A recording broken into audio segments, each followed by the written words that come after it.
We on? Hi everybody. Douglas Waltz, Old Man Comics, comic book reviews. These are the comic books for, I don't know. Today's the 21st. 21st, 20th, 19th, 18th, 17th? 17th would be Wednesday. Didn't we get them on Yeah. Thursday? Well, yeah, but it's for Wednesday the 17th. Okay. So you know you have to get a comic book when you go in and one of the guys, Matt, hi Matt, at Fanfare, says, "Oh, did you get this?" And it's called Ultra Mega. Look at the size of this thing. Thick boy. It's got a binding. Yeah, it's a little more expensive. I hear you. Basically, let's see. James Herron is the creator, the artist, and the writer. He did all of it. It's basically just if Ultraman had been made by David Lynch. It's just weird. It's got body horror in it. It's got giant ultras. They're fighting giant monsters. It's bizarre. And this is a series. This isn't a what do you call it? One shot or anything like that. I'm going to show you this really gross picture in here. I can't find it now that I saw it. Isn't that how that always works when you're, hey, you want to see something really gross? And then, yeah, oh, it had somebody with worms coming out of their mouth. It was really gross. And I don't know where it is. Oh, here it is. Look at this. See, look at that, kids. Yeah. So it's a little pricey. I don't know if the next issue is going to be the same size. It would be kind of neat if it was all that thick. Heavy duty. I like that. And then because we did that, of course, another number one. That's the first number one. There are many. Black Knight, Curse of the Ebony Blade. I got the fancy cover.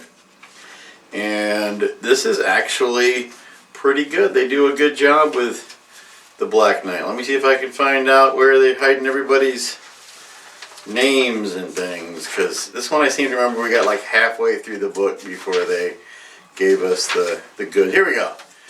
By Cy Spurrier and Sergio Davila.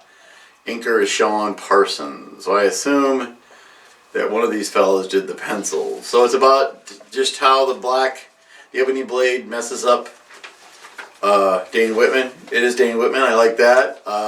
He gets his head cut off. That's not really a spoiler. We find out how cool he is and how much he can be different than everybody else. So apparently next week we get to find out exactly what he's up to. Not next week, next month. Sorry, kids. But this is a good book. I always like a book with Black Knight in it. And he deserves his own book. I remember when he was in the Avengers forever. Then we're off to Christine Larson, that you may remember from Adventure Time, and she did Orcs. This is the second issue. Apparently they're all going to be chunky, and they're all going to be awesome. This one is where they tell stories about this famous orc. Her name is Drod, and the adventures that she has. And they always like to tell Drod stories around the campfire. And because, well, she's a giant orc. She's that orc and crazy. Will fight anything. Super crazy. This is a really good book. I recommend going and getting the first two right away. I don't think I'd wait for a trade for this because it's pretty good. And it's a chunky book from Kaboom, which is part of Boom, right? Kaboom, part of Boom, yes.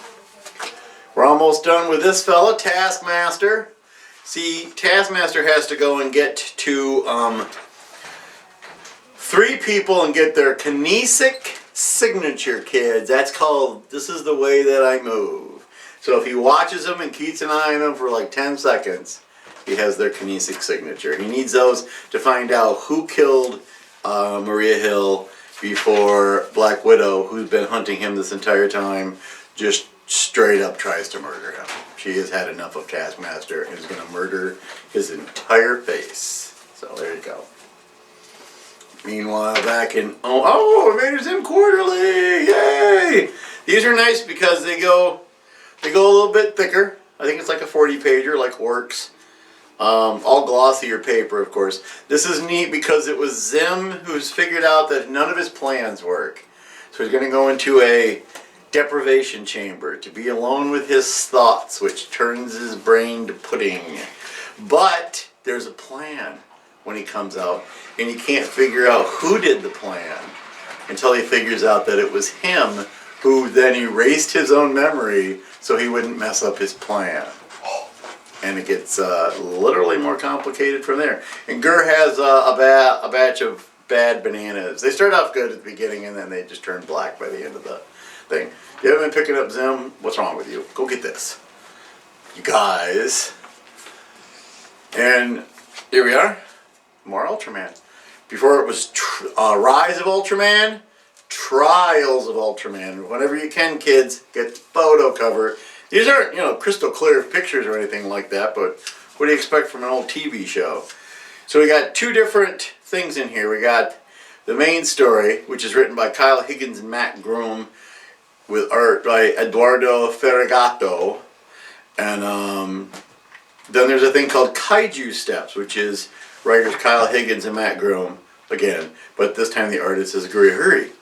And it's cute because it's basically Ultraman is back, he's saving the world, but they can't use the K-Ray anymore because they found out in the last series that the K-Ray was literally sending the Kaiju to another dimension, and then they broke it.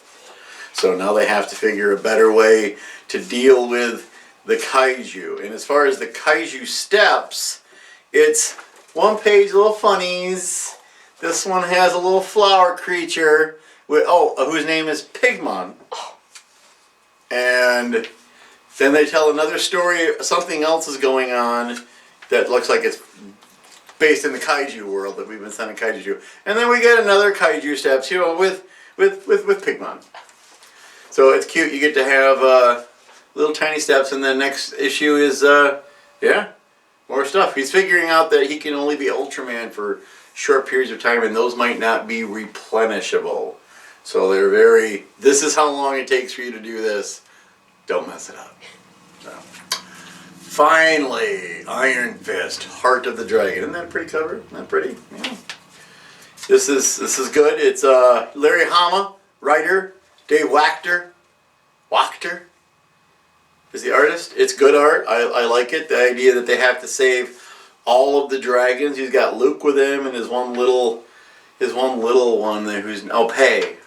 Pei is with him, and they've got a baby dragon. And he goes and they do it like Justice League. He goes to Japan, and he helps this girl fight the zombies there and not kill the dragon. And then Luke Cage goes to Rio de Janeiro and helps Sunspot fight the zombies so that they don't kill the dragon. And then they go to Wakanda, and the Bride of the Nine Spiders shows up and offers to help kill by using her throat spikes and devouring all the zombies with her spiders.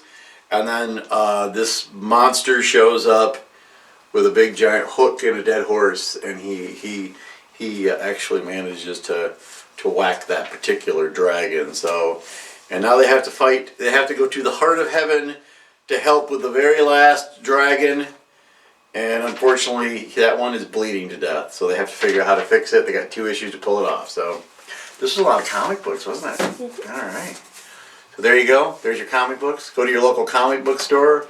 Buy stuff. Go look at their graphic novels.